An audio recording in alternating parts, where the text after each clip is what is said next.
जय श्री कृष्णा। धनतेरस की पौराणिक कथा।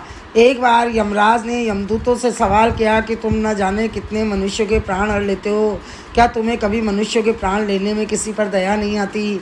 यमदूतों ने कहा, नहीं महाराज, हम सिर्फ आपके दिए हुए निर्देशों का पालन करते हैं। फिर यमराज ने कहा कि बेझिझक होकर बताओ, क्या कभी किसी व्यक्ति के प्राण लेने में दया आई? तब एक यमदूत ने जवाब दिया कि एक बार ऐसी घटना हुई जिसे देखकर हृदय पसीज गया था। एक दिन हंस नाम का राजा शिकार पर निकला और वो जंगल के रास्ते में भटक गया। राजा भटकते भटकते दूसरे राज्य की सीमा पर पहुंच गया। वहाँ एक हेमा नाम का शासक था। उसने अपने पड़ोस के राजा का खूब आदर सत्कार किया।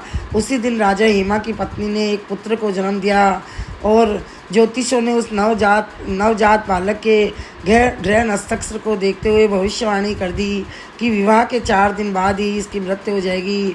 तब राजा ने आदेश दिया कि इस बालक को यमुना तट पर एक गुप्त गुफा में ब्रह्मचारी के रूप में रखा जाए, जहाँ कोई भी ना आए और न जा पाए। लेकिन विधि के विधान को कुछ और ही मंजूर था।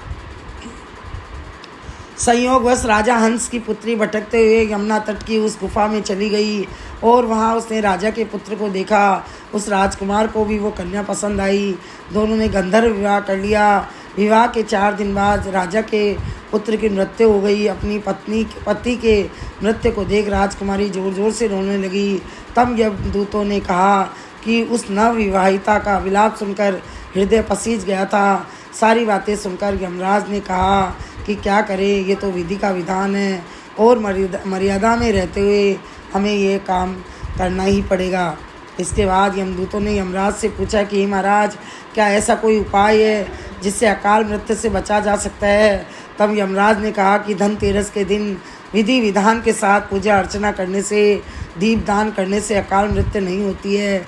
इसी घटना की वजह से धनतेरस के दिन भगवान धन्वंतरी और माता लक्ष्मी की पूजा की जाती है और दीपदान करते हैं। बोलिए धन्वंतरी भगवान की जय।